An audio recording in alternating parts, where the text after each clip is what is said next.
Welcome back. You're watching and listening to Breakfast with Dawn and Anne. Now, Prince Harry is 40 tomorrow. We have to talk about age and we were talking earlier about how old does that make you feel that Prince Harry is 40, because we all remember him as a little toddler, don't we? Oh, God, yeah, I interviewed his mum when he was literally a baby in arms.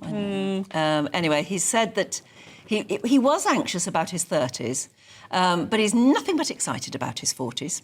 Well, if it's anything like his last decade, Harry will be a busy prince between Netflix projects and pseudo-royal trips alongside Meghan. Well, it'll be busy indeed. I hope so for him, actually. Yeah. We're now joined by former royal correspondent for The Sun, Charles Ray.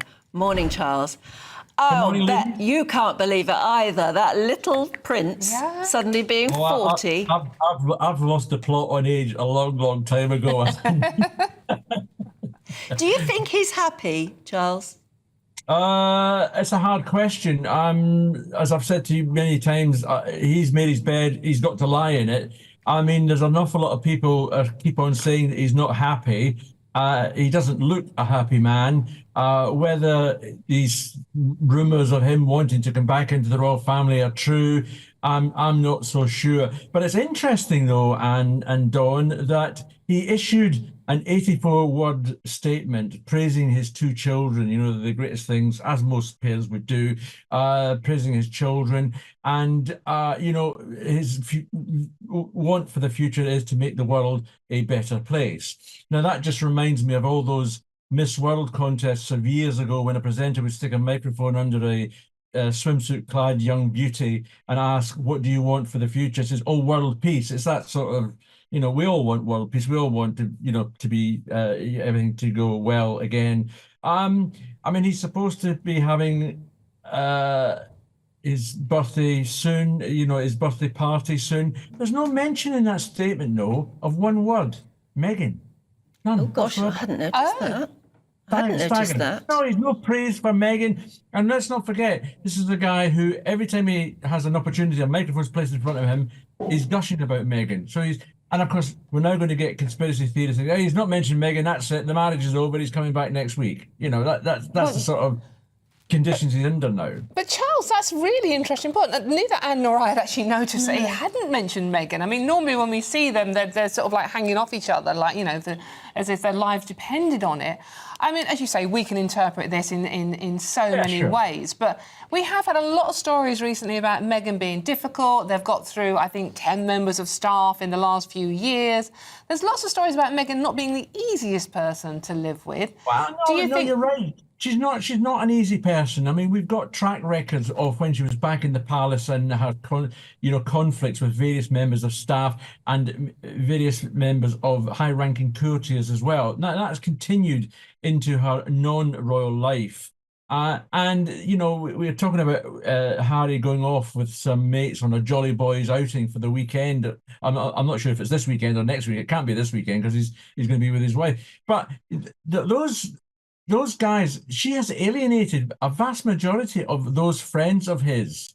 And there's only a very few left. Now, these are the ones who are putting out, oh, Harry would like to come back in some form or other and do some part-time work. Well, remember, the Queen made it quite clear before she died, you can't come in halfway and half out. It's all in or all out. It's that simple. So if this is true that he wants to come back and do some, you know, royal duties, which I cannot believe to be true, because is he going to leave Meghan for 6 months of the year or 3 months of the year or what, and travel backwards and forwards, transatlantic flights and everything else?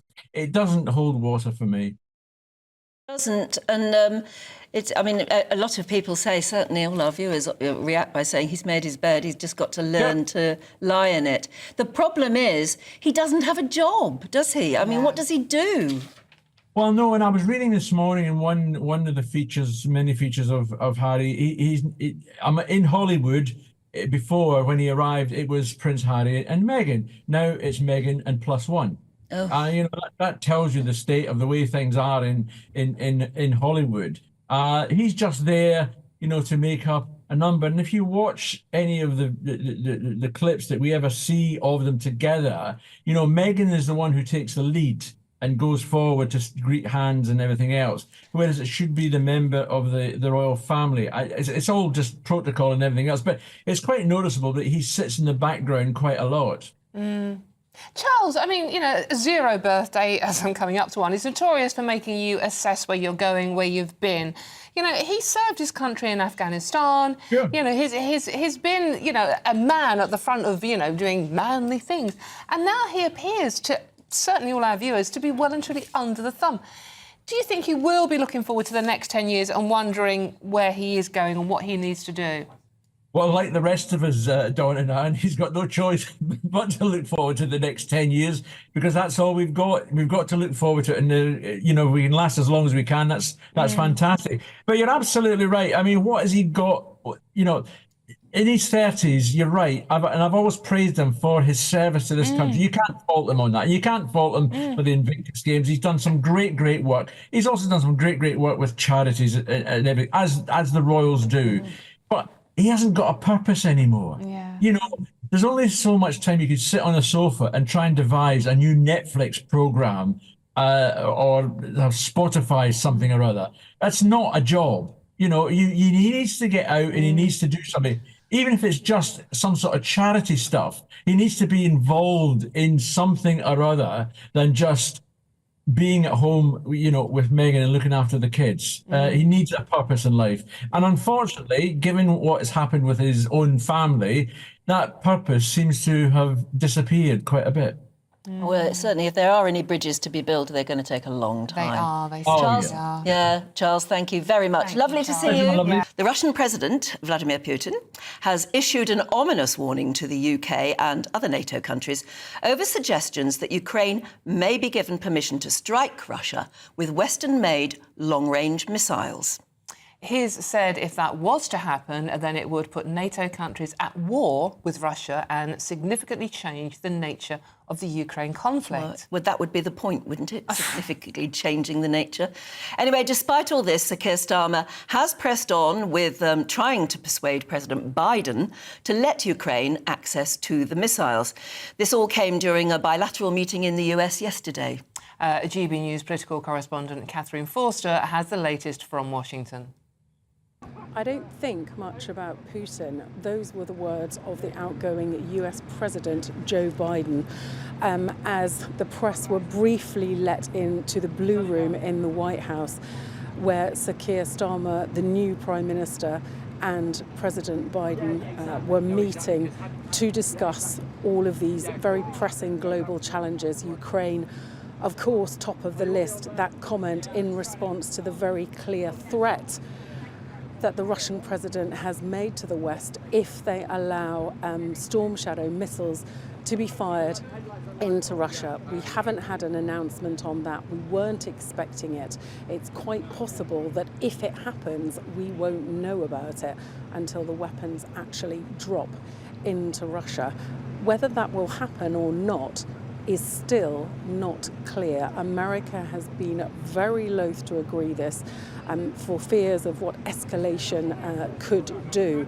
But of course, last week we had the news that Iran is supplying ballistic missiles to Russia, and also we had that joint trip when the British Foreign Secretary David Lammy and the US Secretary of State Antony Blinken both going to Kyiv, and Volodymyr Zelensky saying again that he needs those weapons and he needs them now. A very delicate situation, and of course we don't know what's going to happen here come November, because we might have the return of Donald Trump or Kamala Harris, and then going forward the situation could change again.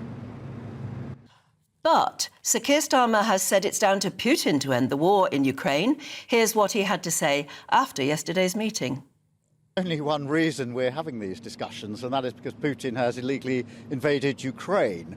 The quickest way to resolve this, obviously, lies through what Putin actually does, because it's for him to end this. But we are having the discussion. We've stood with Ukraine. Ukraine has a right to self-defense. And we've stood united, not just with our allies here in the US, but across with our NATO allies. That's very, very important to us. But today was about having the chance to talk not just about a particular step or tactic, but the strategy in relation to Ukraine. But also we covered the Middle East in some extensive detail and other areas across the world. So it was a really important occasion for us to have this chance to discuss with our allies. We've got another chance week after next in Unger, and we'll take that as well. Lots of words there.